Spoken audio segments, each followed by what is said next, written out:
Okay, we're ready to move on to the next page. Um, the next two pages are really just a review of adding and subtracting. We point out some things like 4 plus 3 equals 7. This is called an equality or an equation because this is a true equal statement. Both sides of the equal sign are the same, just in different forms. But something like this over here, this is called an inequality because 5 plus 2 is not the same as 9. So if this were a seesaw, this would not be balanced because 5 plus 2 is actually 7, not the same thing as 9. Our basic operations we will use for the rest of the year basically are addition, multiplication, subtraction, and division. There are a few identities that are worth talking about. The additive identity is 0. That's because if you add 0 to anything, you just get that thing back. So 4 plus 0 is 4, 7 plus 0 is 7, and so on. The multiplicative identity is 1, and the reason the multiplicative identity is 1 because you can multiply anything times 1 and get that thing back. So 5 times 1 is 5, and let's say 12 times 1 is also 12. Okay. A big thing that we should point out is that any number multiplied by 0 gives you 0. So 6 times 0 brings you back to 0. 1 million times 0 is 0. Okay. Now, operations with decimals. I don't really think there's a terrific need to go through this addition simply because you can plug 4.256 and 5.328 into your calculator and just add them. I don't necessarily think that we need to go over those examples or, for that part, these examples up at the top or these guys here in the middle, just because it's really easy to do on a calculator. What we do need to go over are things called unit multipliers. Now, what unit multipliers are a fraction where the top is the same thing as the bottom, but the top and the bottom are in different units. Okay?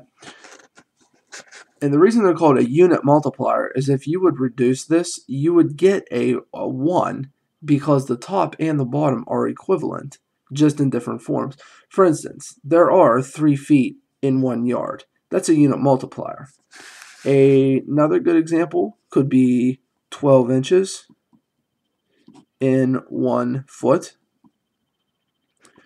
Another example might be 5,280 feet in 1 mile. Okay?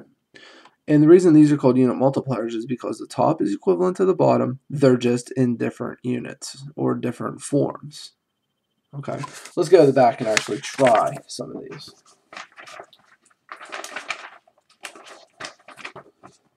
Okay, on our first one, we want to convert 32 feet to inches. We're going to do the example first. So let's try to convert 32 feet to inches. Here's how they get set up. You always start with what you know over top of 1. So 32 feet over 1. Now we need to go from feet to inches. Well, since feet are on the top here, we know that feet are going to be in the bottom of our next fraction. Why? Because whenever we get done, the diagonals must cancel. You have to cancel diagonals. The diagonals must match. We're left with inches at the top, and now it's just simple multiplication, just like we did on the front with fractions. So 32 times 12, we get 32 times 12 over 1, 348 inches. Okay, let's try 508,000 feet in 2 miles. Remember, always start with what you know over top of 1 times. Now, these are feet up here, so that means feet have to go down here. We're trying to get to miles. So in 1 mile, there are 5,280 feet. Okay, now let's cross out our units to make sure this is going to work, and it is because I'm left with miles, and that's what I wanted. Our last step would be to take 508,000 and divide by 5280. Well, actually what we would do is multiply by the 1 first, but that just brings us back to 508,000 feet. 1 times 5280 on the bottom. Now, finally, it's a division problem. I would actually be okay if you left your final answer like this. You don't have to actually do the division. This is good enough for me. Okay, number 2. 53 kilometers to meters. Remember, start with what you know over 1. Now, we need to go from kilometers to meters. There are 1,000 meters in every kilometer. So 1 kilometer down in the bottom because the diagonals need to cancel. 1,000 meters in the top. Now this is just multiplication across the top. 53 times 1,000 over 1. And that's good enough for a final answer. The last problem we'll do today is 16 yards, 2 feet. Remember, start with what you know over 1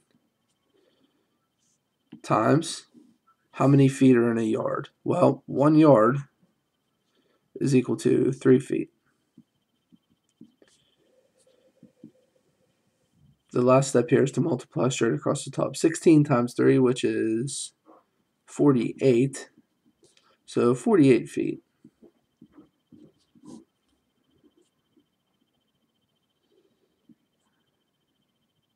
And the way I've been showing you is just 16 times 3 over 1. These are the same. I just multiplied it out. But like I said, this is good enough for me for a correct answer down here. This is just the multiplication worked out. Okay, we'll begin class with this problem. Let's convert. How about 100 inches to feet? We'll begin class with that problem. So copy this down, try it, and we will go over that at the beginning of our next meeting.